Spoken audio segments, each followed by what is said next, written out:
Bonsoir à tous et à toutes. Alors, j'ai la lourde tâche, c'est jamais facile de démarrer les soirées. C'est la tâche la plus difficile. Oui, si tu veux bien me donner un petit coup de main, parce que côté technique, je suis encore perdue. Et je pense que je le serai à vie, perdue dans la technique. Alors, l'idée en fait que j'ai eue par rapport à l'introduction de du sujet de ce soir, je me suis dit comment je vais introduire le sujet. Eh bien, on va partir des constats en fait. Qu'est-ce qui nous a alarmés ici, en Nouvelle-Calédonie, au niveau du réseau, pour qu'on ait vraiment cette envie de travailler tous ensemble. Bon, ça, c'est pas nouveau, ça a 17 ans maintenant qu'on travaille tous ensemble. Mais pourquoi maintenant sur les 1000 premiers jours de vie? Donc, c'est pas venu comme ça d'une lubie, parce qu'en France, ils ont un plan 1000 premiers jours. On s'est dit, oh ben, nous aussi, on veut un plan 1000 premiers jours de vie. Mais c'est venu de constats qu'on fait au niveau du réseau périnatal. Maintenant, le réseau, comme je vous le disais, il a 17 ans d'existence. Et on se rend compte d'une dégradation de la santé générale de la population, et en particulier de nos petits, des tout petits. Plus exactement. Et on voit cette dégradation à tous les niveaux, c'est-à-dire au niveau social, au niveau médical, avec des précarités qui sont sociales qui sont grandissantes, de la violence. À tous les niveaux, on voit vraiment une dégradation de l'état de santé de la population, et encore une fois des tout petits. On l'a vu aussi avec le baromètre santé, avec une augmentation de tout ce qui est pathologie, les diabètes, les hypertensions, etc. Donc forcément, les populations les plus petites, celles qui nous intéressent ce soir, les 0-2 ans, eh ben, ils ne vont pas bien non plus. Donc malheureusement. Je vais vous donner juste la slide suivante, s'il te plaît, Rafi. Quelques données, alors je vais faire court parce que c'est une introduction du réseau. On accompagne, en fait, on fait des accompagnements pluridisciplinaires, surtout anténatal avant. On en a fait 160 l'année dernière, et cette année on est déjà à 175, ce qui veut dire qu'on sera probablement à plus de 200 familles qu'on accompagne en pluridisciplinarité dans le cadre du réseau autour de vulnérabilité, avec des notions quand même de précarité dans plus de 70% des cas, des notions de violence dans plus de 50% des cas, et c'est sous-évalué parce que c'est la violence que l'on connaît et pas celle qui est cachée. Et au niveau du centre d'hébergement, on admet 200 mamans et bébés par an, et dans ce cadre-là, il y a 90% des résidentes qui sont dans une situation de précarité, et on a aussi admis 51 femmes qui sont en grossesse pathologique et en vulnérabilité. Donc ceci, alors c'est pas très gai mon introduction, mais c'est aussi la vérité, mais vous devez l'avoir dans vos cabinets tous les jours de la Calédonie aujourd'hui. Donc du coup, voilà pour les constats. Je vais laisser la parole au docteur Rafi Kojayan, qui est donc pédopsychiatre à Montpellier, et puis ensuite à Madame Caroline Doublet, qui est psychomotricienne. Merci à vous. Merci. Voilà, bonsoir. Voilà, donc je suis pédopsychiatre à Montpellier, et on est très, très heureux d'être là ce soir, et merci pour votre invitation. C'est important pour nous parce que on a besoin de réfléchir ensemble autour d'un sujet qui est de santé mentale, santé publique majeure, puisque, comme vous le savez, les troubles du neurodéveloppement, alors c'est un sujet très ciblé qu'on va aborder ce soir. Je ne connais pas forcément vos formations, donc peut-être qu'il y a des choses que je vais vous dire que vous connaissez très bien déjà, et d'autres pas du tout. Donc je suis désolé pour ceux à qui comme c'est un public assez hétérogène, il y a sans doute des choses que vous connaissez, donc je vais quand même essayer de les retracer rapidement. Donc rapidement, vous expliquer aussi que nous, à Montpellier, on travaille en libéral. On est une équipe de 13 professionnels. On est 3 pédopsychiatres, 4 psychologues, 3 psychomotriciennes, une orthophoniste et 2 sages-femmes. Et notre cabinet s'appelle cabinet de pédopsychiatrie périnatale parce qu'on reçoit les parents dès l'anténatal et après en postpartum.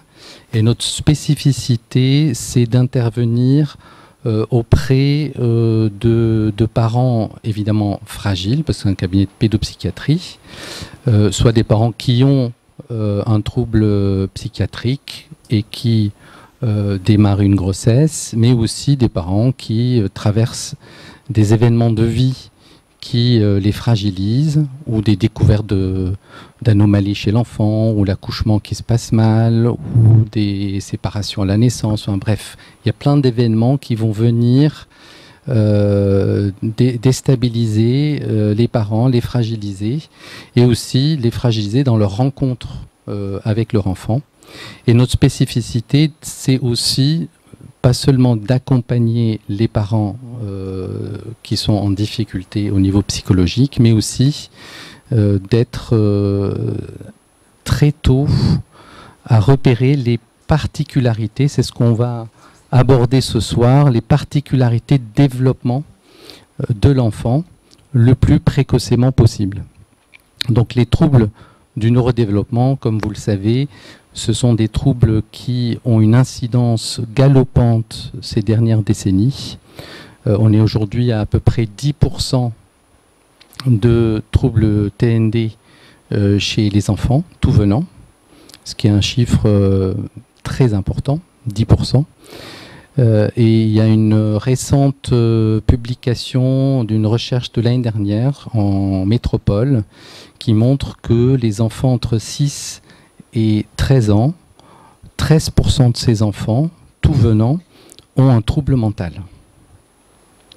Donc je ne sais pas si vous vous rendez compte de l'importance de l'incidence des troubles psychiques, des troubles du neurodéveloppement.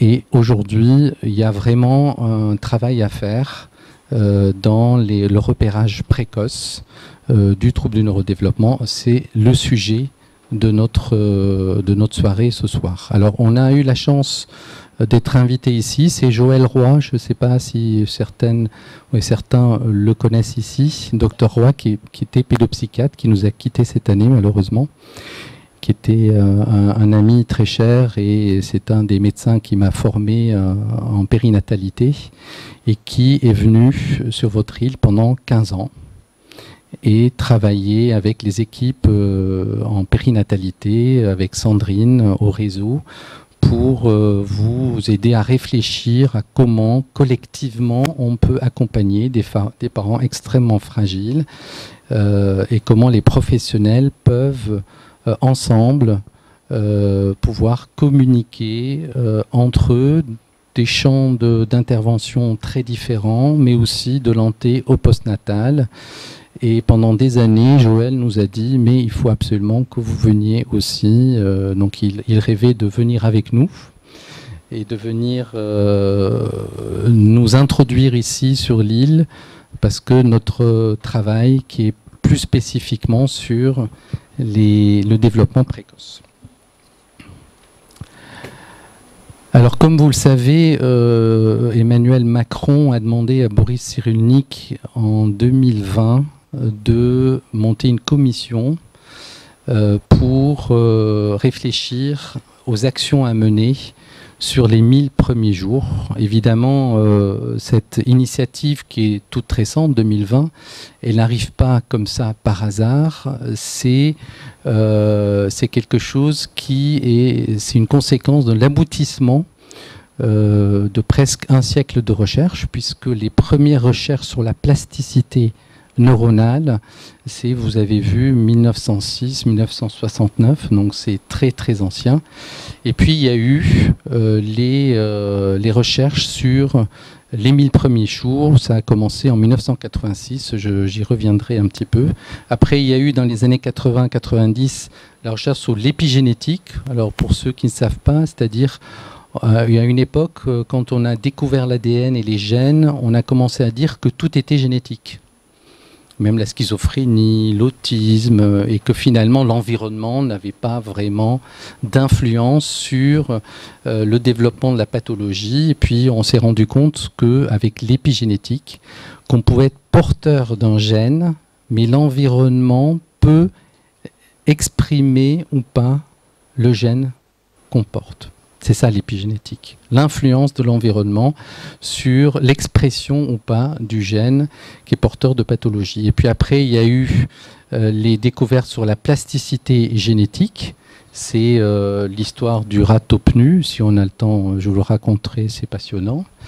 Et puis, il y a eu aussi les travaux de Roger Vasseur. Roger Vasseur, c'est un médecin de rééducation fonctionnelle qui a travaillé pendant très longtemps au CAMS de Villeneuve-d'Ascq, à côté de Lille. Donc, c'est un monsieur qui a 80 ans aujourd'hui. Mais à l'époque, quand il était jeune médecin, ses patrons lui disaient, parce qu'il travaillait sur les enfants avec des lésions cérébrales à la naissance, des enfants IMC, des enfants avec des hémiplégies, donc des lésions avérées. Et ses patrons lui disaient, bon, il n'y a pas le feu au lac, hein.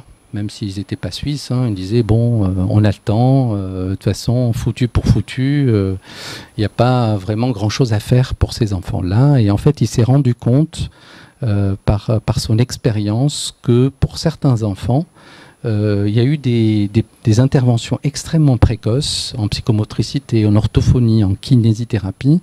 Ils se sont rendus compte que pour les mêmes lésions, on n'avait pas du tout le même développement, la même trajectoire développementale pour ceux qui étaient extrêmement précocement pris en charge par rapport à d'autres. Et donc il a développé ce qu'on appelle les périodes sensibles. Si vous ne connaissez pas, c'est un livre qui a été édité en 2010 chez RS avec Pierre de Lyon.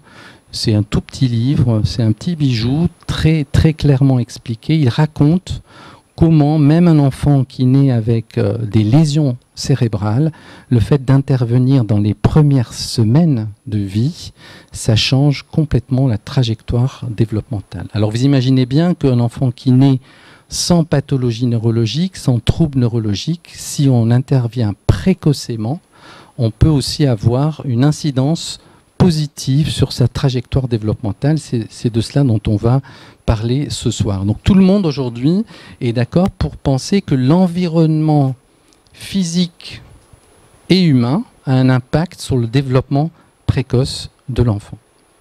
Alors, les 1000 premiers jours, pour ceux qui ne connaissent pas, très rapidement, donc c'est la période des 270 jours de la grossesse. C'est dès la conception, parce que des fois on lit sur Internet dès le 2e, 3e mois de grossesse. Non, c'est dès la conception, parce que vous imaginez bien quand il y a des pathologies, bonsoir. En tout début de grossesse, par exemple, vous connaissez hein, les problématiques d'alcool sur le développement du cerveau de l'enfant. Donc l'impact de l'environnement très précoce dès la conception est important à prendre en considération. Et puis les 2 premières années de vie de l'enfant, parce qu'on estime que le périmètre crânien dans les 2 premières années a une croissance exponentielle. Après 2 ans, la croissance est beaucoup plus ralentie, même si elle est présente. Donc c'était Barker. Barker, c'était un épidémiologiste britannique qui s'est rendu compte en 1986 qu'il y avait une corrélation entre petit poids de naissance des bébés et le fait que ces bébés qui deviennent adultes vont avoir une pathologie, l'infarctus du myocarde, plus élevée. Donc c'est une corrélation. Donc ça a été le démarrage de toutes ces recherches sur l'impact de l'environnement, parce qu'à une époque on pensait que le poids de naissance n'avait aucune incidence sur le développement de l'enfant, sur son poids à venir, s'il était petit poids plus tard, ou obèse, ou etc. Et en fait il a tordu des idées reçues sur cette question-là.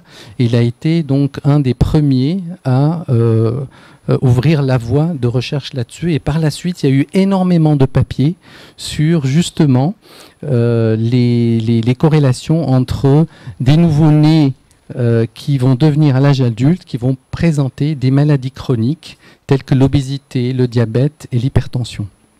Donc tout ça, pour ceux qui ça intéresse, c'est regroupé sous le nom de DOAD. Vous pouvez retrouver sur Internet, il y a des centaines de milliers de publications aujourd'hui sur ces questions-là. Alors je vous ai mis quelques bibliographies. Alors rapidement aussi, mais ça j'imagine que vous connaissez tous, le trouble du neurodéveloppement, mais pour avoir des idées claires, on a regroupé quelques idées importantes.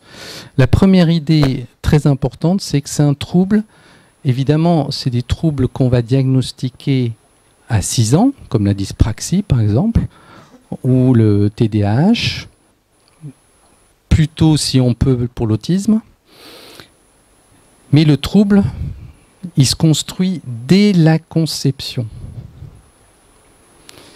et au cours des premières années de la vie de l'enfant. Ça veut dire que on va pouvoir trouver dès les premières semaines de vie des signes neurologiques qu'on appelle des anomalies neuromotrices transitoires. Ça s'appelle comme ça. Donc ces signes, si on les connaît, si on les repère, on peut y intervenir sur ces signes-là. Pour certains enfants, ça va éviter le trouble du neurodéveloppement à se mettre en place, et pour d'autres, ça va limiter l'impact du trouble du neurodéveloppement. Alors c'est un problème qui peut s'agir soit au niveau de la formation du cerveau, c'est comme quand il y a de l'alcoolisation en début de grossesse, ça va agir sur la migration des cellules, mais ça peut être aussi sur la maturation du système nerveux, tout ce qui est stress oxydatif. Le stress oxydatif va agir sur la myélinisation des faisceaux nerveux. On verra tout à l'heure sur le système corticospinal et sous-corticospinal. Donc on va voir que tous ces troubles, donc là on a mis les principaux, troubles du développement de la coordination, troubles du spectre autistique, troubles de l'attention, déficience intellectuelle, troubles du langage, etc., tous les 10. Alors, quels sont ces signes d'alerte des anomalies neuromotrices transitoires? Ça peut être des troubles fonctionnels. C'est un enfant qui s'alimente mal. Le plus souvent, on le voit dès la maternité, dès la mise au sein, presque dès la salle de naissance. Ça peut être des problèmes de sommeil, ça peut être des pleurs incoercibles, inconsolables, mais c'est aussi des difficultés de mise en place de la stabilité neurovégétative, parce qu'il y a le système sympathique-parasympathique qui se met en place, et parfois on voit que dans le fonctionnement, dans la maturation du système sympathique-parasympathique, il y a des difficultés qui vont arriver dès la naissance. On va les retrouver justement dans les ballonnements, les gaz, les persistances des coliques, les pleurs pendant le temps de repas, après le repas, les tortillements, les gigotements pendant l'alimentation, et surtout un phénomène qui a vraiment un impact très fort sur la trajectoire développementale de l'enfant, c'est le reflux gastro-œsophagien à distance du repas.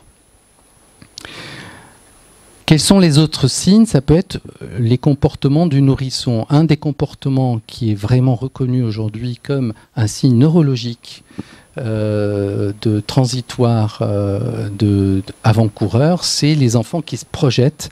C'est tous les...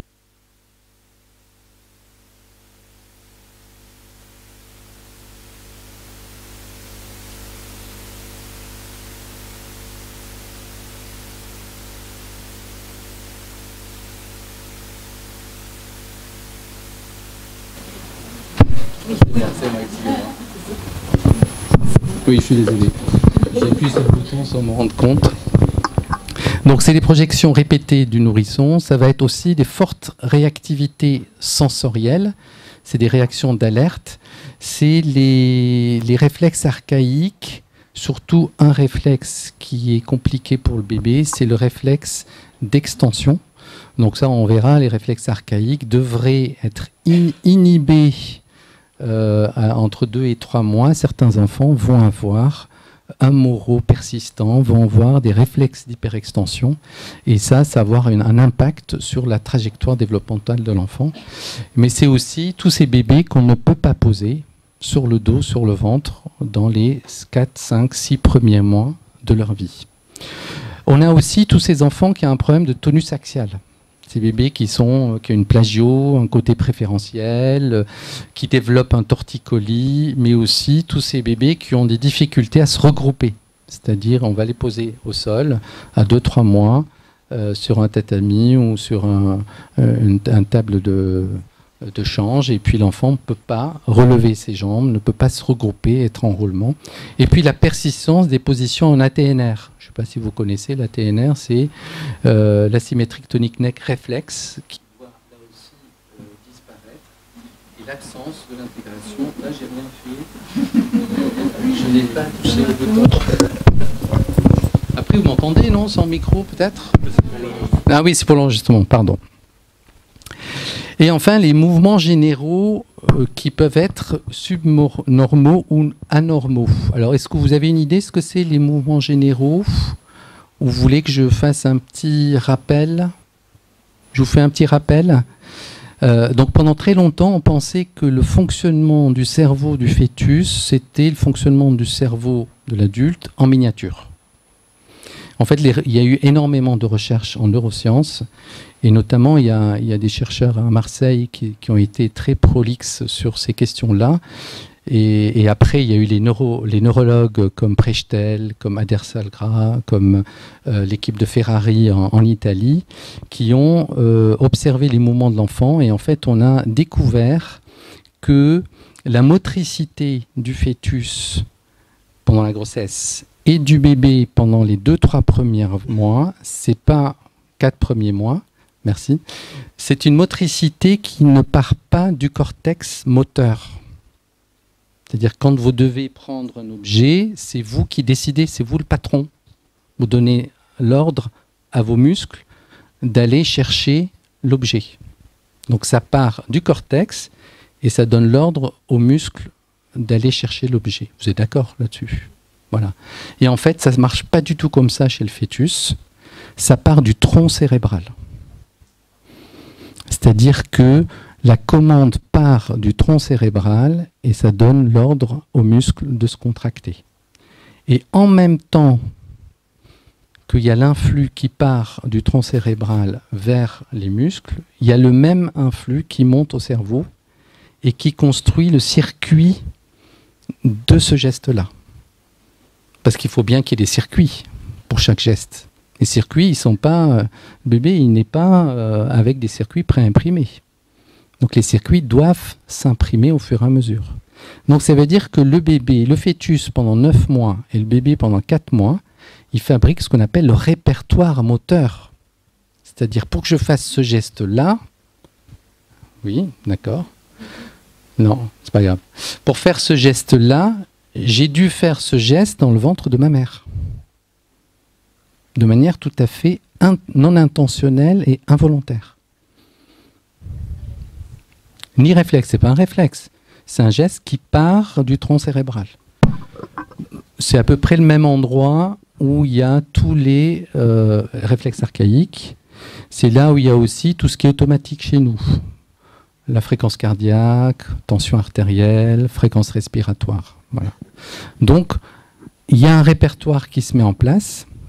Ce qui veut dire que si vous observez les mouvements généraux pendant la grossesse, si vous les observez, on le fait très peu, hein, bien sûr, mais vous pouvez les observer après la naissance. Vous posez un bébé sur le dos à 2-3 mois, vous le laissez en spontané parce que c'est des mouvements automatiques.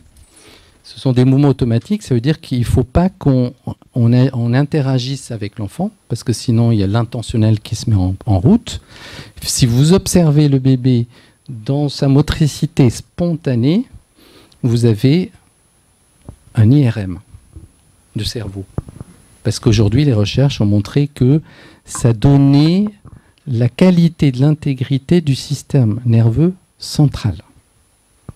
L'analyse des mouvements généraux. Ça s'apprend, hein. On ne le fait pas comme ça, hein. Voilà, il y a une formation très solide où on va coter les mouvements généraux. Donc c'est important de savoir que effectivement, on peut évaluer la santé neurologique d'un bébé à la naissance et avoir une idée de la trajectoire qu'il peut avoir, mais dès les premiers jours de vie de l'enfant.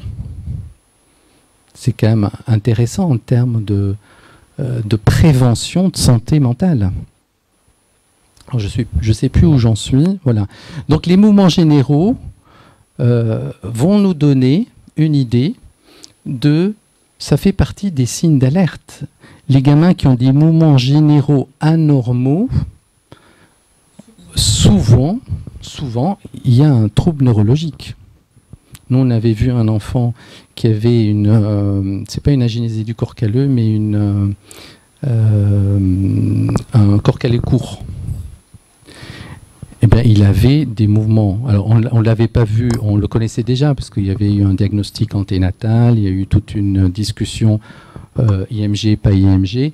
Donc, cet enfant, on l'a vu et tu as filmé les mouvements généraux, ils sont complètement anormaux. Donc ça veut dire que si on découvre des mouvements généraux anormaux à 2 mois, 3 mois de vie de l'enfant, ben on va essayer de discuter avec un neuropédiatre, si vous avez un neuropédiatre sous la main, parce que c'est prédictif d'un trouble du système nerveux central. Autrement dit, donc on attend d'un nourrisson, qui ne présente pas d'anomalie neurologique, pas de signes neurologiques transitoires dans les 6 premiers mois de vie. C'est un nourrisson qui a des signes de bonne adaptation à sa nouvelle niche écologique. C'est-à-dire, il met en place ses cycles de sommeil, il met en place son alimentation. Vous allez vous dire, oh là, mais tous les bébés que moi je suis, c'est la cata. Ben oui. Mais c'est transitoire. Ça veut dire que tous ces bébés qu'on a en tête par rapport à ce que je vais vous raconter ne vont pas tous, fort heureusement, développer un TND. Sauf qu'on ne le sait pas. On ne sait pas ceux qui vont aller vers le TND et ceux qui ne vont pas aller. Donc, on va y aller, quoi. On va aller voir ce qui se passe chez ces enfants. Diminution et inhibition des réflexes archaïques à 3 mois. Accès à la stabilité neurovégétative, mise en place du tonus axial avec un bon redressement antigravitaire et des mouvements généraux normaux. Donc ces signes de bonne adaptation à sa nouvelle niche font partie des prérequis du développement harmonieux de l'enfant. Donc la prévention, c'est quoi? C'est repérer les fragilités parentales par les sages-femmes, les gynécologues, les médecins, dès l'anténatal. Alors, en métropole, on a l'entretien prénatal précoce. Vous l'avez ici aussi, mais pas forcément financé. On a aussi en postpartum maintenant un nouvel entretien qui s'appelle l'entretien postnatal précoce. Donc, il faut améliorer le repérage chez le bébé par tous ces professionnels, des anomalies neuromotrices transitoires, mais aussi améliorer l'accès aux soins précoces. Par la thérapie psychomotrice, pédopsie, orthophonie, kiné, ostéo. Donc le repérage des anomalies neuromotrices transitoires et l'ajustement de l'environnement dès la grossesse et le postpartum peut être l'affaire de tout le monde. On n'a pas besoin d'être hyper spécialiste. Après, quand l'enfant grandit, quand le trouble s'installe, là, on a besoin de soins spécifiques, lourds, longs, coûteux. Sachant que vous connaissez, comme nous tous, en métropole, il y a ce qu'on appelle la désertification médicale. Des neuropédiatres, il n'y en a plus que 200 en métropole. Et des pédopsies, je ne sais pas si vous savez combien nous restons en métropole, le nombre. 600. Et l'âge moyen, c'est 62 ans. Donc, dans quelques années, il n'y aura plus de pédopsychiatres.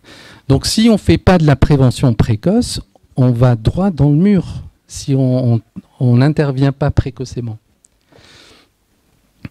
Donc, ici, en Nouvelle-Calédonie, il y a eu un programme de formation du personnel des crèches dans le cadre des 1000 premiers jours, en collaboration avec le gouvernement de Nouvelle-Calédonie. L'idée, ce n'est pas de repérer les signes avant-coureurs et de déclencher des soins, ce n'est pas du tout ça. l'objectif. L'objectif, c'est de repérer les particularités du fonctionnement, parce que vous avez bien compris que ces signes neurologiques entraînent un certain comportement chez l'enfant, un certain fonctionnement de l'enfant. Donc c'est important que les personnels qui sont là toute la journée avec les bébés de 3 mois, 5 mois, 6 mois, puissent comprendre le fonctionnement de l'enfant, les particularités de son fonctionnement, et ils vont ajuster l'environnement physique et humain par le portage, par les appuis, par les postures de l'enfant, par le personnel formé. Donc dans le cadre de ce programme, il y a une formation de 3 jours qui est en cours actuellement. Il y a des supervisions bimensuelles pour accompagner ce programme, en visio évidemment, parce que nous on habite à Montpellier. Et puis, il y aurait à construire une mise en lien du personnel de crèche, parce que sans doute que certains enfants, même si on donne des bons ajustements, ne vont pas pouvoir avoir un développement optimal. C'est comment ce personnel de crèche va pouvoir orienter ces bébés vers le pédiatre, le médecin généraliste. Donc il faudra réfléchir collectivement à des modalités de mise en lien, ça c'est à construire. Et puis, comment communiquer et réfléchir ensemble entre personnel médical et paramédical et personnel de crèche. Alors nous, on a été très, très épatés par le savoir de ce personnel-là. C'est-à-dire que tout ce qu'on a raconté pendant les 3 jours, on a fait 2 groupes déjà, ben ça leur parle ce qu'on raconte. Parce que tous ces comportements, tous ces signes que je vous ai égrenés, elles ont ça au quotidien. Et donc le fait de leur expliquer, mais ça signifie ça, ça signifie ça, et ça, vous pouvez faire ceci, cela, ben, on a un public qui était très intéressé, dynamique, ils ont envie de faire des choses, donc on leur donne un autre éclairage, une autre grille de lecture du comportement de l'enfant, avec des choses concrètes à mettre en place auprès des bébés. Donc nous, on y croit vraiment à ce projet, parce que on voit bien qu'en métropole aussi, on n'est pas forcément mieux loti que vous en termes médicaux, même Montpellier qui est une ville surmédicalisée. Aujourd'hui, il y a vraiment une problématique d'accès aux soins, et on pense que la prévention, elle doit se faire vraiment auprès des tout-petits sur ces questions-là. Alors très rapidement, on a essayé de réfléchir pourquoi l'incidence des TND a galopé autant ces dernières décennies. Certains ont dit c'est parce que les grilles ont changé, parce que les gens sont formés, maintenant on va aller chercher, puis quand on cherche, ben on trouve.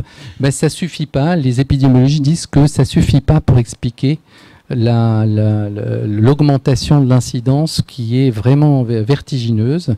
Donc on a un peu mis des items pour réfléchir à, ben, c'est les conditions de naissance. Les conditions de naissance qui se sont altérées, la méconnaissance de la pathologie de la grossesse. Aujourd'hui, on sait que le diabète, l'hypertension et les problèmes thyroïdiens ont une incidence sur le développement du trouble, l'impact de l'accouchement, la dépression du postpartum. C'est quand même la première complication. Et entre 15 et 20% des femmes, 10% des hommes font une dépression du postpartum. Il faut le savoir. C'est énorme.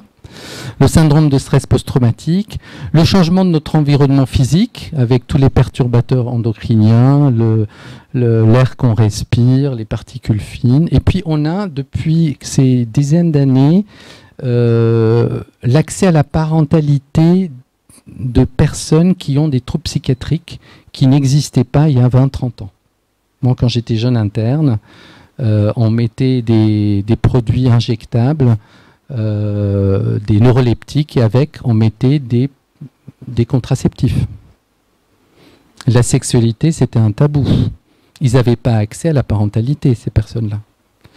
Comme on a fermé les lits et que tous ces patients se sont retrouvés dans la cité, en appartement, je fais un peu, c'est schématique, mais vous me dites hein, si je me trompe, mais effectivement, ben ces personnes, maintenant, aujourd'hui, ont accès à une certaine parentalité. Je dis certaine parce que des fois, c'est une parentalité partielle, hein, parce que c'est des enfants souvent qui sont dans des familles d'accueil. Donc, mais c'est une nouvelle parentalité qui est là.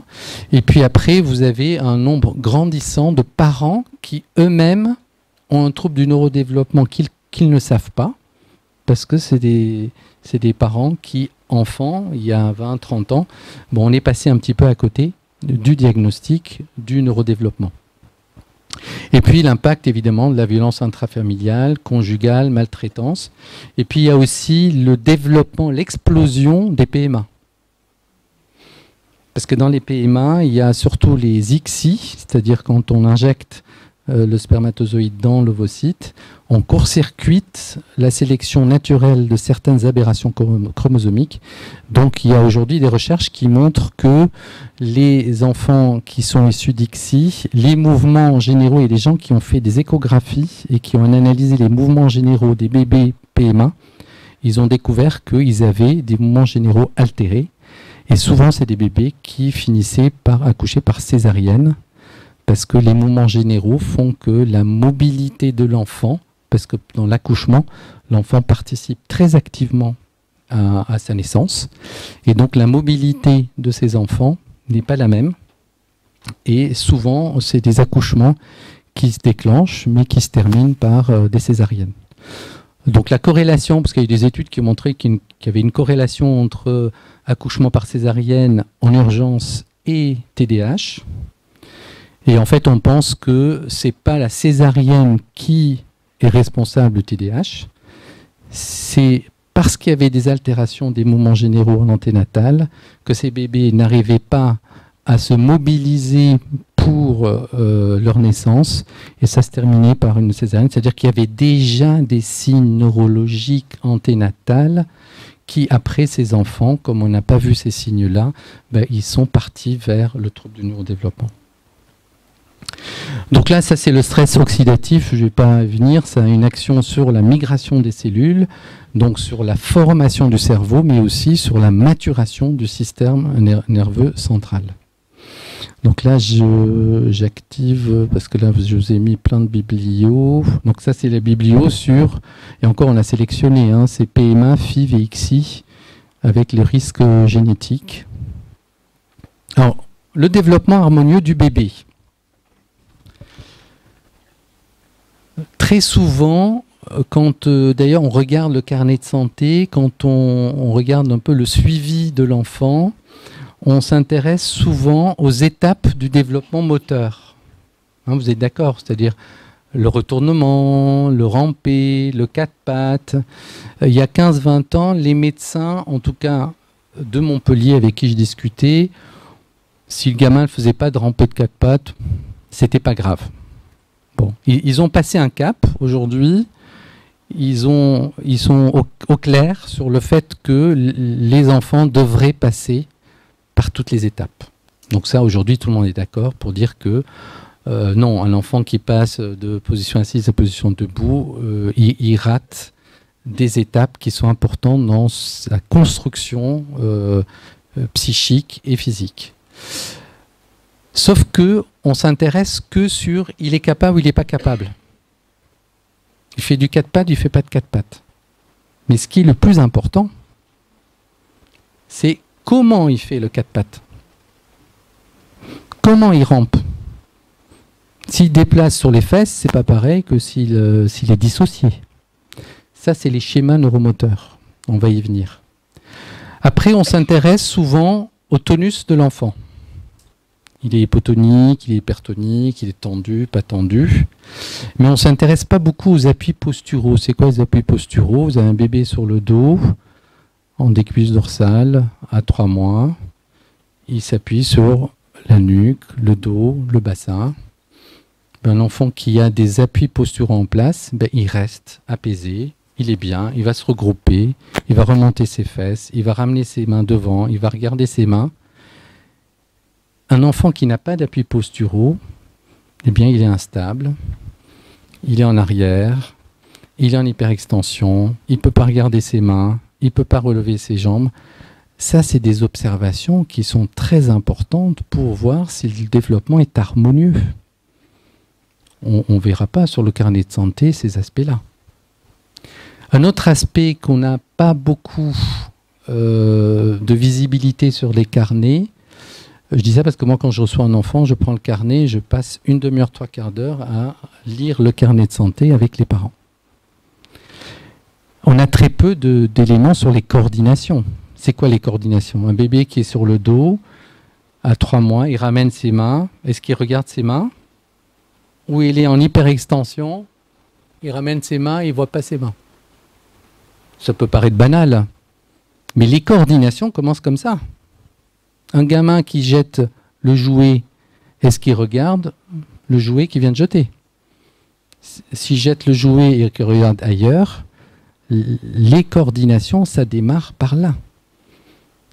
Demain, l'enfant de 6-7 ans qui va avoir un diagnostic de dyspraxie, il avait déjà ces signes neurologiques. Alors, ce n'est pas dans l'autre sens, hein, c'est-à-dire que tous les enfants qui ne regardent pas le jouet tomber ne deviennent pas dyspraxiques. Attention. Mais une partie de ceux qui ne regardent pas développeront le trouble. Alors, pourquoi ne pas regarder ça? Pourquoi ne pas regarder si l'enfant il coordonne ou pas? Parce que s'il ne coordonne pas, on va les regarder. Pourquoi il ne coordonne pas? Pourquoi il ne regarde pas ses mains?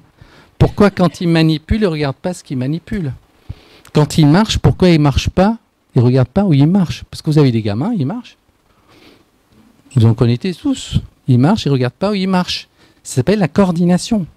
C'est facile à regarder, c'est pas très simple, c'est pas très compliqué. Et si on ne peut pas le regarder parce qu'on n'a pas beaucoup de temps d'examen, on peut poser la question aux parents. Les parents, ils ont un savoir. Ils ont les réponses à ces questions parce qu'ils voient leurs gamins tous les jours. Il y a un autre point qu'on ne regarde pas, c'est l'automatisation du geste. Ça veut dire quoi? Ça veut dire, est-ce que quand il fait quelque chose, il fait des efforts ou pas? Quand il est en position assise, il y a des gamins qui sont en position assise, très bien. Ils ont le dos rond. Ils font des apnées.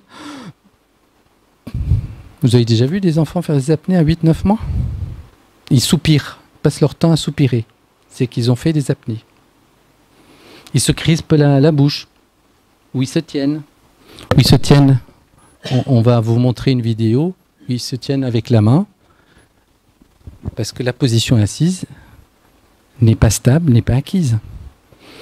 Donc l'automatisation du geste, c'est important parce que si le gamin il ne sait pas s'asseoir, il ne sait pas tenir assis de manière automatisée, quand à 6 ans il va s'asseoir en classe et qu'on va lui demander d'écrire et de lire, s'il va faire déjà des efforts à s'asseoir parce que ce n'est pas automatisé, vous imaginez les efforts qu'il va faire en plus pour lire et écrire. Vous avez tous passé vos permis. Les premiers cours de permis, vous vous en souvenez quand même. Et rien n'était automatisé. Il fallait penser et à débrayer, à passer la vitesse, regarder le rétroviseur à droite, à gauche, la voiture en face, votre vitesse. Vous imaginez? Vous faisiez tout ça, vous sortez de votre cours de conduite, vous aviez mal au crâne. Je ne sais pas si vous vous souvenez. Aujourd'hui, quand vous conduisez, vous téléphonez, vous vous maquillez, et puis vous arrivez à un endroit, vous dites ah mais je suis déjà là, je suis déjà arrivé. Quand vous dites je suis déjà arrivé, ça veut dire que votre cerveau, il a conduit et vous avez fait autre chose pendant ce temps. C'est ça l'automatisation du geste. Et il y a des gamins où rien n'est automatisé. Rester debout, c'est pas automatisé, s'asseoir, c'est pas automatisé. Vous avez raté énormément de choses passionnantes. Vraiment, heureusement que c'est filmé. Hein. Et puis après, il y a l'intentionnalité. Est-ce qu'on regarde ça, l'intentionnalité? Ça veut dire quoi? Ça veut dire qu'un enfant qui est sur le dos, 3 mois, il est instable. Il passe d'un appui à l'autre, puis tout d'un coup, paf, il se retrouve de l'autre côté. Ce n'est pas un retournement intentionnel. Un enfant qui est, généralement c'est à 5-6 mois qu'il se retourne, il ne devrait pas se retourner à 3-4 mois. Il est à 5-6 mois sur le dos, il voit un objet, il se tourne la tête, il dit oh là là, c'est pas mal ça. Qu'est-ce qu'il fait? Il essaye, paf, il se retourne, il passe d'une position stable à une autre position stable, et après il va chercher l'objet. Ça a du sens, c'est-à-dire que le déplacement qu'il est en train de faire a du sens, il y a de l'intention. Vous avez des gamins qui bougent, mais ça n'a aucun sens. Vous avez des gamins qui déambulent, je ne sais pas, vous en avez déjà vu. C'est-à-dire qu'ils bougent, ils sont là, ils déambulent, ils errent. Un déplacement, c'est un gamin qui voit un objet, ah ben ça m'intéresse, il se déplace vers l'objet, il prend l'objet, après il y a un autre objet qui l'intéresse, il va se déplacer. Ça a du sens, il y a une intention. Il y a des gamins où l'intention, le sens n'est pas là. Si le sens du mouvement dans la première année n'est pas là, qu'est-ce qui va se passer? Ben, quand le langage va se mettre en place, le langage n'aura pas de sens. Le gamin, il va parler. C'est des gamins qui rentrent dans votre bureau, ils ne vous regardent même pas. Ou quand ils vous regardent, ils commencent à parler de ce qu'ils ont fait. Ils ne disent même pas bonjour, rien à voir. Lui, il est dans sa tête avec ses idées, il vous parle. Vous avez des adultes comme ça. En général, comment on le sait? C'est quand vous décrochez. C'est vrai. Les gens, ils baratinent, ils parlent, ils passent du coq à l'âne, ils racontent. Et puis tout d'un coup, vous êtes perdu là, parce que vous n'arrivez pas à vous accrocher à quelque chose. Et puis, à fur et à mesure, vous décrochez, parce qu'on n'est pas dans l'échange. On n'est pas dans la communication, on n'est pas dans l'échange. Le gars, il parle tout seul. Vous avez pas mal d'adultes qui sont comme ça. Il n'y a pas de sens. Pas de sens du langage. Donc ça se construit dans les premières semaines. Le sens du langage, ça se construit dans les premières semaines. Donc tous ces aspects, vous voyez, tous ces aspects, schéma, les appuis posturaux, le tonus, tout ça, ben ça va se mettre en place tout ensemble. Et ils ont tous besoin de se mettre en place ensemble. Donc on va les regarder quand on est médecin, généraliste, pédiatre. Ben, on ne va pas regarder que les étapes du développement moteur et le tonus. On va regarder tout ça, on va poser des questions. Alors c'est sûr que ça va prendre du temps. Hein. Alors les étapes motrices, on va vite sur les étapes motrices, parce que ça vous connaissez. Hein. Le suivi visuel, l'appréhension à 4 mois, le retournement 6, position assise 8, rampée 9, etc. On n'y revient pas, hein, c'est simple. Mais ce qu'on a peu en tête, c'est les schémas neuromoteurs. C'est-à-dire que ce n'est pas la marche qui nous intéresse, c'est le déroulé du pas. C'est-à-dire qu'on ne va pas s'intéresser à le gamin, il marche pas. 99% des gamins, ils vont marcher. Mais ce qu'on va regarder, c'est est-ce qu'il déroule le pas. Talon, pointe, c'est ça le déroulé. Ce qui est attendu chez un enfant, c'est pas la marche, c'est le déroulé du pas. Ça n'a rien à voir. Ce qui est attendu, c'est la marche en diagonale à 4 pattes. En diagonale à 4 pattes. C'est-à-dire, on va utiliser les muscles qui sont en diagonale au niveau des muscles abdominaux, etc., etc. Donc, c'est-à-dire qu'on va porter notre attention sur des choses très pointues, très précises. Et ça, ce sont les schémas neuromoteurs. C'est-à-dire que c'est les circuits dans notre cerveau. Tu veux dire un mot là-dessus? Oui, je veux bien dire quelque chose là-dessus. C'est que in utero, on va travailler les schémas moteurs de succion et de déglutition. Donc on attend qu'à la naissance, parce que ça, dans de nombreuses maternités, c'est compliqué. On attend qu'à la naissance, ce schéma moteur de succion et de déglutition, il soit bien mis en place. Il est là, pendant les premières heures de vie, dès les premières heures de vie. Et en plus, il va falloir que le bébé coordonne avec la respiration, parce que maintenant, on est dans un environnement aérien. Et on a beaucoup de difficultés chez les bébés, parce que quand on suit un enfant qui a un trouble neurodéveloppemental, qui a 6, 7, 8 ans, quand on va chercher dans l'histoire de cet enfant, et notamment quand on va regarder sur le carnet de santé, eh ben, on a souvent des difficultés de prise de poids. Donc soit il reste, quelquefois, même quand c'est compliqué, il reste 1 ou 2 journées de plus en maternité. Et puis sinon, eh ben, il y a la sage-femme qui passe du temps dans la chambre de maman et du petit pour essayer que le petit il tète mieux. On a des crevasses, on a des réflexes d'éjection forts, et cette difficulté d'alimentation est présente dès la naissance. On est déjà sur des difficultés de coordination. Parce que c'est une coordination. Et le premier trimestre de vie va être primordial dans le développement de l'enfant. Ça va être le contrôle postural de tête et de nuque, avec une possibilité de contact visuel humain. C'est-à-dire qu'on attend à 3 mois qu'un enfant tienne correctement sa tête. C'est-à-dire quand on va commencer à le redresser un petit peu dans les bras, il tient sa tête. On n'a pas de tête qui dodeline encore dans tous les sens, ou même il va faire des efforts et puis la tête va chuter devant. Et ça, ces deux premiers schémas moteurs sont primordiaux dans le futur développement parce que les autres schémas moteurs vont prendre appui sur les deux premiers. Et ça, c'est vraiment important parce que je tiens vraiment à insister là-dessus parce que je pense qu'on n'y fait pas encore suffisamment attention et les ajustements posturaux du tronc qui vont venir entre 3 et 6 mois dépendent déjà de la tenue de tête. Si on ne sait pas tenir sa tête, ben les ajustements posturaux du tronc, quand on va faire des inclinaisons latérales, le tirer assis, la suspension ventrale, on va retrouver des particularités. Donc ça, c'est vraiment important. Et l'environnement, la façon dont on porte le bébé, la façon dont on va s'intéresser à lui et rentrer en interaction avec lui va avoir aussi une influence importante dans le développement du tonus axial et du développement des appuis posturaux. Et ensuite, on a les autres schémas moteurs. Un petit mot sur l'axe corporel. Moi, tu peux passer à l'autre... Voilà. Alors, l'axe corporel, il se construit déjà in utero. Il commence sa construction in utero. C'est la cavité utérine qui va permettre la contenance du fœtus et qui va lui permettre de rester en position d'enroulement.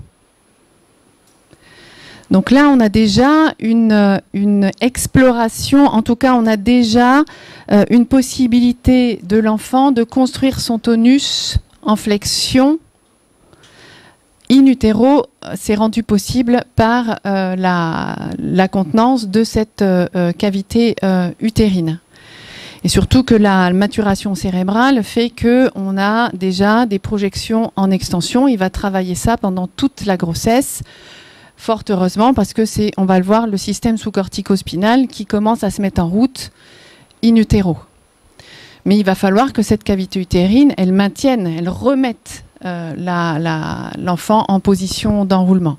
Donc il commence déjà in utero, mais là il baigne dans le liquide amniotique et quand il va arriver, quand la naissance va arriver, eh ben, il va connaître quelque chose pleinement, c'est la sensation de pesanteur qu'il n'a jamais connue. Il va falloir qu'il fasse avec son tonus axial qui est faible, qui est hypotonique, et ben, va bien falloir qu'il fasse avec cette sensation de pesanteur. Donc pendant les 6 premiers mois, il va construire et l'environnement va l'aider à construire son tonus axial pour continuer à se regrouper, à lutter contre la sensation de pesanteur. Et là, c'est vraiment cette construction de l'axe corporel qui est cette résultante justement entre le juste, du juste équilibre dans l'utilisation de la musculature d'extension et l'utilisation de la musculature de flexion. Et c'est cet axe corporel en lien avec la sensation de pesanteur qui va permettre aussi le développement de toute la motricité des bras, de toute la motricité fine, puisqu'on a aussi une maturation proximodistale au niveau du tonus. Mais ça part d'abord, c'est vraiment en concomitance avec ce développement du tonus axial. Donc céphalo-caudal. Et le développement du tonus axial est interdépendant avec le développement des appuis posturaux. Et ils sont vraiment influencés dès les premiers jours de vie et même avant la naissance par l'environnement sensoriel et humain. Donc on s'en occupe en anténatal. Il y a des pédopsies spécialisées, des psychologues en périnatalité qui s'occupent des futurs parents. Et à la naissance, il va falloir s'occuper aussi du bébé et de son développement et de, bien sûr, un bébé en développement, en interaction, en relation.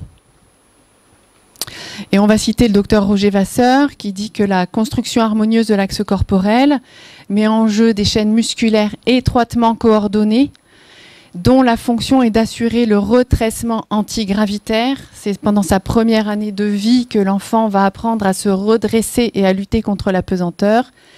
Ça va assurer la mobilité et l'équilibre, donc cette notion de stabilité. Elle nécessite l'intégration, bien sûr, des systèmes sensoriels, donc il faut aussi aller vérifier, bien sûr, l'intégrité des systèmes sensoriels, mais c'est aussi toute la coordination entre le tonus, tous les aspects proprioceptifs, le sens du mouvement, avec les sensations extérieures, dans un dialogue émotionnel constant avec le milieu humain. Bien sûr, tout ça, il ne peut l'apprendre qu'en relation et en interaction avec un milieu humain ajusté. Et c'est autour de l'axe corporel que s'organise toute la motricité de l'enfant. C'est-à-dire que si on voit, par exemple, chez un plus grand des difficultés praxiques, des difficultés en motricité fine, on va d'abord s'intéresser à la construction de son axe, du tonus axial. Parce que le développement du tonus axial va permettre le développement du tonus des membres, d'abord des bras, puis ensuite des jambes. Donc le tonus axial va pouvoir diffuser jusqu'au bout des doigts tout au long de cette première année. La mobilisation du tonus axial, donc c'est tout ce qui est contrôle de tête et nuque, ajustement posturaux du tronc, et l'exploration des appuis posturaux, hein, donc nuque, dos, bassin, orienté par rapport à la sensation de pesanteur, permet à l'enfant de se verticaliser de manière stable. Et là, il va pouvoir explorer tout ce dont il a envie d'explorer. C'est-à-dire qu'à la naissance, autour de la naissance, il y a le système corticospinal, on va le voir de suite après, qui va commencer à se mettre en route. C'est l'environnement humain aussi dans le portage, partagé émotionnellement, qui va pouvoir le contenir, qui va pouvoir contenir les mises en extension, les réponses réflexes du tout petit, qui va permettre aussi le démarrage et l'accélérateur de ce système corticospinal. Donc l'axe corporel est la première représentation unifiée des sensations corporelles, selon Vasseur. Alors ça, c'est une phrase un petit peu compliquée, mais l'axe corporel, le développement du tonus axial, des bons appuis posturaux, la stabilité posturale du bébé et du jeune enfant va lui permettre de découvrir son corps.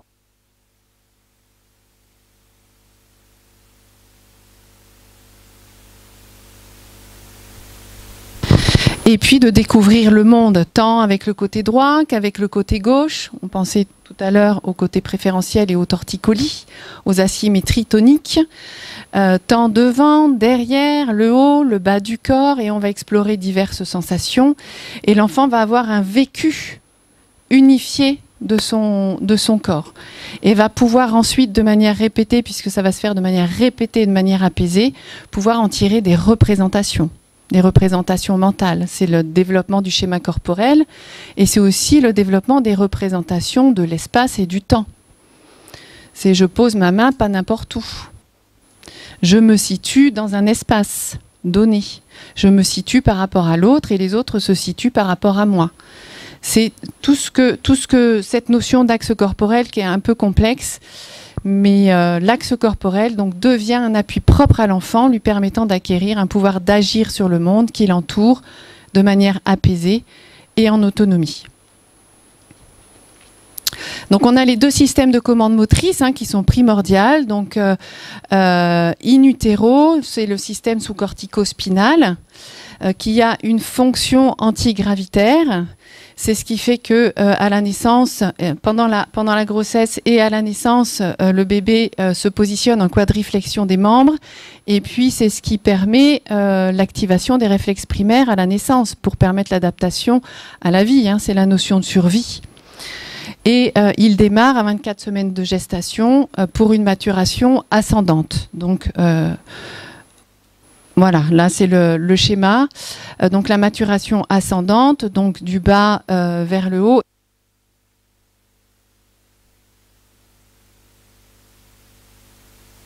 Du bébé vers l'arrière avec l'activation des systèmes réflexes.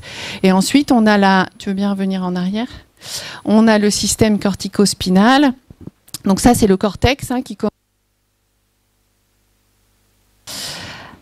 Donc autour de la naissance, aux alentours de 40 semaines d'aménorrhée, il y a le système cortico-spinal, donc 32 semaines de gestation, et puis surtout, elle va commencer à bien se mettre en route, à bien démarrer autour de la naissance.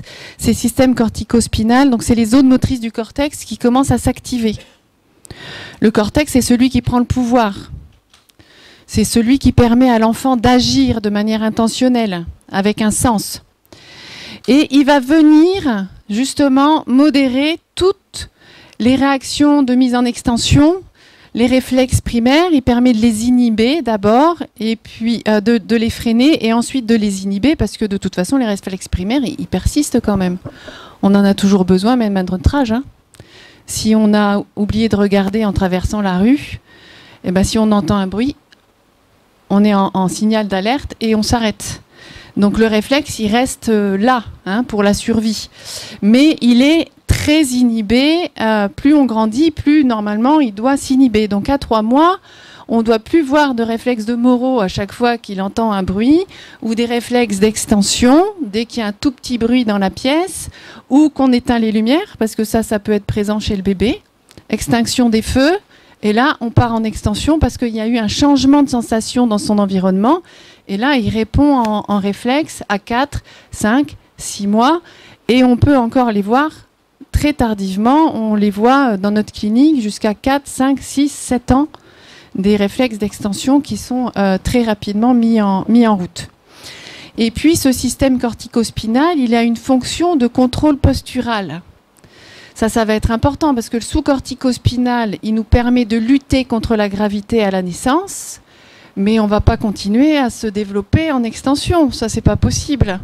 Sinon, on monte sur la pointe des pieds, on continue à avoir une marche avec les bras en chandelier et puis les épaules vers l'arrière. Puis alors, pour manipuler, on s'amuse. Ça va être compliqué si on a les bras projetés vers l'arrière. Et donc, notre système cortico-spinal, il permet de repartir sur l'avant, il va nous permettre de construire notre musculature en flexion et de faire des choses, d'agir sur le monde qui nous entoure et des choses sur l'avant, face à nous.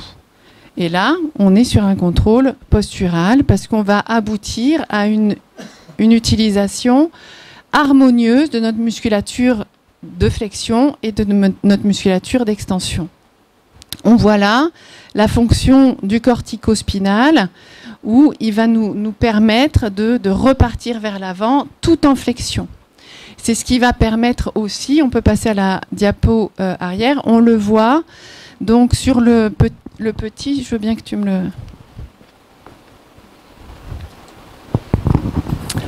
Donc là, on va le voir. Donc on a la maturation du système sous-cortico-spinal hein, qui est ascendante, qui va permettre vraiment de plus en plus pour le fœtus de se porter en extension, hein, la mère. Et puis on a la mise en route aussi des mouvements généraux hein, sur cette période-là. Très tôt, de toute façon, même avant, on a des mouvements généraux.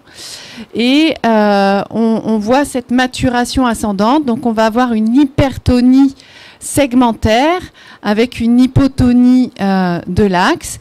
Et puis, on va avoir autour de la naissance une forte implication du système sous-cortico-spinal, hein, parce que là, on va devoir s'adapter à un environnement aérien. Et on voit l'hypertonie segmentaire au niveau des membres supérieurs aussi. Donc on va naître dans cette position-là avec une hypotonie axiale et une hypertonie segmentaire en flexion. Et là, on va avoir des forts réflexes archaïques. Hein. Ben, on peut marcher si on sollicite la voûte plantaire du bébé. On va avoir des réflexes de Moreau. On va aller regarder tout ça si tout fonctionne correctement. Mais c'est aussi à partir de ce moment-là hein, que le système cortico-spinal se met en route et qu'on commence à avoir une maturation ascendante, descendante. Et là, on le voit, maturation descendante. Donc au fur et à mesure des mois, on va pouvoir commencer à allonger le bras. L'hypertonie segmentaire diminue et puis on continue, on grandit et on va pouvoir allonger les jambes vers les bras et on peut allonger la jambe. Et là, on le voit aussi au niveau du contrôle postural. Le premier trimestre de vie est primordial, c'est qu'on atteint le contrôle postural de tête et de nuque. Elle est primordiale, hein, celle-là, hein. Ce premier trimestre, c'est primordial parce que quand on a des difficultés à limiter les réflexes d'extension et à tenir sa tête, eh ben, on va pouvoir compenser, hein, parce que l'enfant va compenser, donc il va continuer à se développer, sauf que la tenue de tête est toujours pas bonne. Le tonus axial a du mal à se mettre en place. Donc on se retrouve avec une marche, l'enfant qui erre, c'est-à-dire que la tenue de tête n'est pas bonne, il ne peut pas coordonner avec le visuel, c'est pas coordonné avec le système vestibulaire, et là il marche. Hein. Il marche, mais il ne regarde pas où il va. Donc c'est le type de gosse qui va se prendre le poteau, encore à 8 ans, il va se prendre le poteau dans la rue. Ou alors, il va s'en mêler les pieds. Il suffit qu'il y ait un tout petit truc au sol et il va se casser la figure. Ça peut être encore présent à 8, 9, 10 ans. Hein. Et puis, toutes les praxies vont être définies aussi par la stabilité posturale. Parce que si le tonus axial n'est pas bon, eh ben, les coopérations bimanuelles pendant la première année, elles ont du mal à se mettre en place. C'est-à-dire, on fait coopérer les deux mains pour explorer son objet. Et là, on a beaucoup de choses de travailler à ce moment-là, parce que c'est les coordinations droite-gauche, c'est le développement des praxies. Elles doivent être mises en place à 1 an, le développement des praxies. Hein. Après, ça se développe tranquillou. Si à 1 an, les coopérations bimanuelles, elles sont bien présentes, les praxies, elles vont se mettre en place. Si l'enfant, pendant la première année, il a compris comment, de la position ventrale, en appui sur ses mains, il pouvait se remettre sur ses coudes, lâcher un coude, prendre un appui sur un seul coude pour allonger le bras et attraper son objet, il travaille tout ce qui est méthodologie, tout ce qui est organisation du geste dans l'espace. Il organise sa mise en mouvement, son changement de posture pour atteindre son but. Et là, on travaille vraiment sur l'organisation spatiale, la planification, l'automatisation du geste. Et donc, quand il y a des difficultés pendant cette première année, on les retrouve à 8, 9, 10. Et j'ai encore reçu dernièrement une grande de 12 ans avec une grosse dyspraxie. Ben, elle tient toujours pas sa tête. Elle a toujours pas de tonus axial. Si on regarde les ajustements posturaux, on fait des petites poussées, elle se casse la figure. Mais ça, c'était pas vu parce qu'elle est suffisamment intelligente pour pouvoir compenser. Sauf qu'à partir d'un certain moment, quand on commence à rentrer au collège, et ben là, ça devient compliqué parce qu'on nous demande là réellement d'être autonome, de gérer notre sac, nos cahiers et puis tout le reste.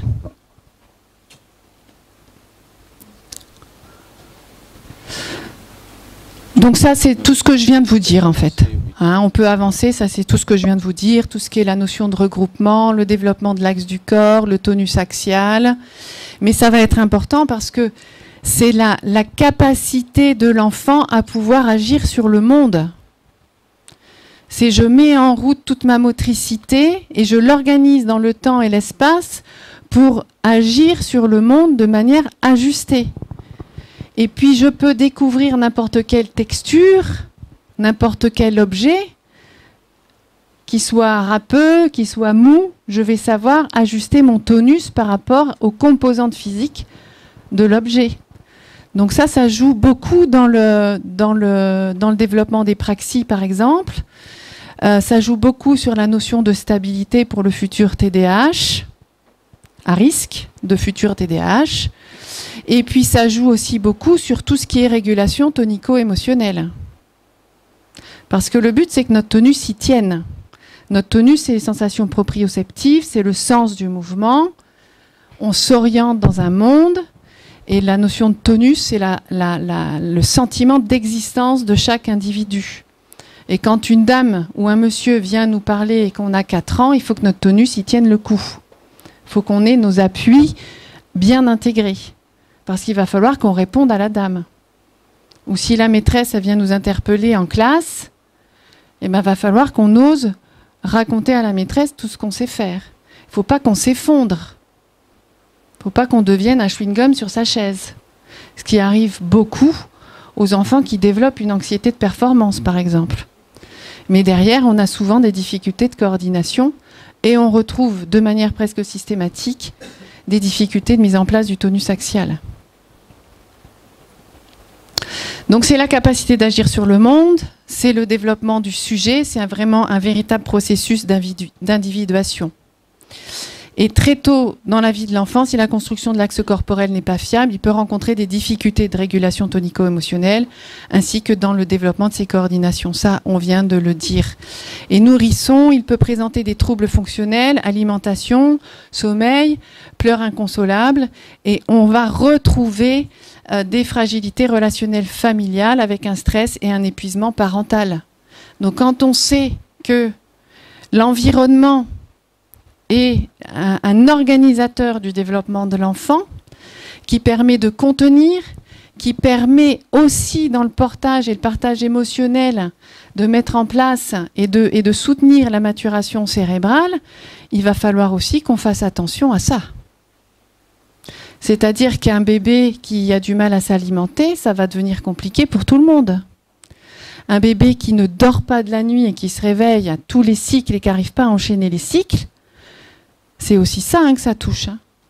Donc, ça va devenir compliqué pour tout le monde. C'est pas juste de la fatigue passagère, ça va passer, madame. Donc, ça joue, tout ça va jouer sur le développement de l'enfant. Et son pouvoir d'agir sur son environnement est mis à mal. Il peut alors présenter plus tard des difficultés relationnelles, de communication et des troubles de l'apprentissage. Donc ça, c'est toute la biblio. Enfin, une partie de la biblio. Et là, je te laisse faire avec Amiel Tison. Oui, alors on va... Parce qu'on aimerait quand même vous montrer une vidéo d'un enfant, d'un bébé de 3 mois... et qu'on a revu 3 ans après, parce que les parents n'étaient pas suffisamment inquiets pour rentrer dans le programme de soins qu'on leur a proposé. Donc ça serait bien qu'on prenne le temps pendant un quart d'heure, 20 minutes de présenter la vidéo. Juste pour terminer, c'est Amiel Tison. Alors pour ceux qui ne connaissent pas, c'est une neuropédiatre à l'époque où la neuropédiatrie n'existait pas, hein, la spécialité. Et c'est elle qui a, parmi d'autres, hein, n'était pas toute seule, c'est elle qui a amené cette idée de signes. C'est pour ça que c'est important de la citer. C'est elle qui a amené l'idée qu'il y a des signes neurologiques avant-coureurs. Et elle disait que, effectivement, souvent, c'était les parents qui étaient les lanceurs d'alerte et qui vont questionner le médecin de l'enfant sur pourquoi il se met en arrière, pourquoi il est en opistotonose, pourquoi quand il passe à une étape, il n'arrive pas à revenir à l'étape d'avant. Il se pose des questions sur la station debout, ils ont plusieurs enfants, ils se posent des questions pourquoi celui-là a un développement différent, etc. Et elle a beaucoup développé cette idée que il vaut mieux prêcher par excès que par défaut. Parce que c'était l'époque où les gens disaient mais bon, on va attendre de voir ce que ça devient, pourquoi stresser les parents, pourquoi couper les cheveux en 4. Et elle disait ben moi je préfère à la limite lancer des soins, c'est transitoire certes, mais on ne sait pas quel est l'enfant qui va aller vers le trouble de celui qui ne va pas vers le trouble. Et ça, aujourd'hui, même aujourd'hui, on n'a pas la réponse à cette question.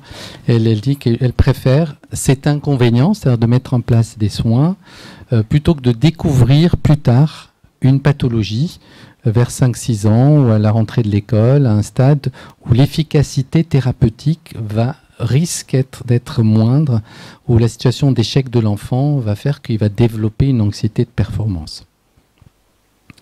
Donc souvent elle a beaucoup un peu critiqué ses collègues pédiatres qui disaient mais attendez, ne vous inquiétez pas, on verra bien. Et en fait ce qu'elle a amené comme idée, c'est que souvent la pathologie elle disparaît, mais elle va réapparaître sous d'autres masques. Et ça, c'est quand même quelque chose d'intéressant. Et souvent, le médecin va se sentir un peu en défaut parce qu'il va perdre la confiance des parents puisqu'il n'a pas pu anticiper et mettre en place les aides nécessaires pour le développement de l'enfant. Donc, en conclusion, il faut porter une attention particulière au rythme et la manière dont le parcours est fait par l'enfant. Donc, on va garder évidemment à l'œil, il sait faire ou il sait pas faire, ça c'est évident, c'est important, mais on va s'intéresser aussi à comment il va faire et de passer par un glissement de paradigme capable, incapable à typique ou atypique. Il y a des chercheurs actuellement qui travaillent sur l'inclusion du sujet, du citoyen avec handicap dans la société, et notamment Serge Ebersold qu'on a entendu à Paris, qui est sociologue et anthropologue et qui réfléchit sur comment faire que la société puisse accueillir les personnes avec handicap, et il préconise qu'on passe de ce paradigme, il est capable ou il n'est pas capable, à comment il fait, quelle est sa particularité typique, atypique. Et cette attention qu'on porte sur les enfants, ça concerne tous les enfants. C'est-à-dire que ça ne concerne pas seulement les enfants qui naissent à terme avec un environnement fragile ou pas. C'est pas que les enfants nés prématurément, c'est pas que les enfants avec un trouble neurologique, une maladie génétique. Ça concerne cette attention aux signes neurologiques avant-coureurs, ça concerne tous les enfants. Donc on voulait vous présenter un enfant qui a été adressé par le pédiatre directement à Caroline, ce qui n'est pas forcément le circuit classique. Nous on aime bien au cabinet que l'orientation se fasse d'abord